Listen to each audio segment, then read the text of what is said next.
Welcome to the latest edition of Cardiovascular Updates, covering breakthroughs in the past 2 weeks, brought to you by Lucid Quest. The European Union is moving toward a coordinated cardiovascular health plan across prevention, early detection, better care pathways, data use, equity, and environmental risk reduction.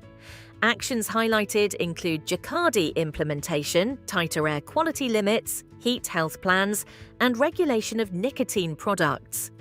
Implication: these policies could shape practice and payer discussions, with impact driven by design and execution.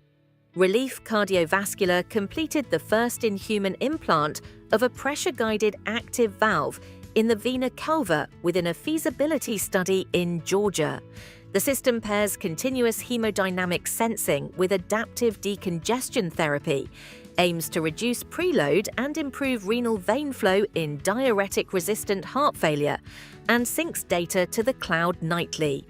City University of Hong Kong secured support to advance so-called DNA surgery genome editors toward the clinic. The program uses high-fidelity nucleases and enhanced lipid nanoparticles for somatic DNA correction, with IND-enabling studies and investigator-initiated trials planned for liver and cardiovascular genetic diseases. In the Seoul Cardiovascular Outcomes Trial subanalysis, among 9,650 adults with type 2 diabetes and cardiovascular disease or chronic kidney disease, oral semaglutide reduced major adverse cardiovascular events with a similar directional effect, whether or not patients had peripheral artery disease, with the greatest effect in non-PAD. Major adverse limb events were reduced versus placebo, noting statistical limitations and pending full data. Taho Pharmaceuticals filed a US FDA new drug application for TAH3311, an apixaban oral dissolving film built on its TDS platform. Designed for stroke survivors, older adults and others with dysphagia, the film aims to improve convenience and adherence while lowering aspiration risk, and the company is pursuing partnerships. In primary prevention, Amgen reported that evolocumab, added to standard lipid-lowering therapy, significantly reduced major adverse cardiovascular events versus standard therapy alone in the 12,000-plus patient VESALIUS-CV trial. Participants were high risk without prior myocardial infarction or stroke. Median follow-up was about 4.5 years. Dual primary endpoints were met, no new safety signals were observed, and full results are planned for AHA in November.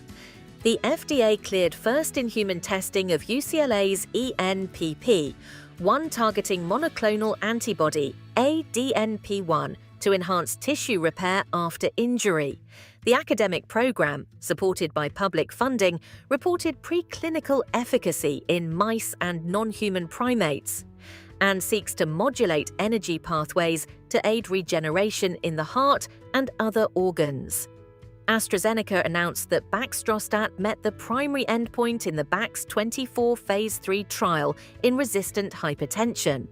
In a randomized, double-blind, placebo-controlled 12-week study, Baxdrostat 2 mg once daily, on top of standard care, produced a statistically significant and clinically meaningful reduction in 24-hour ambulatory systolic blood pressure versus placebo, including morning hours, with safety consistent with earlier Bax-HTN findings, and an AHA late breaker is planned. Stay ahead in cardiovascular research, like, share, and subscribe for our updates.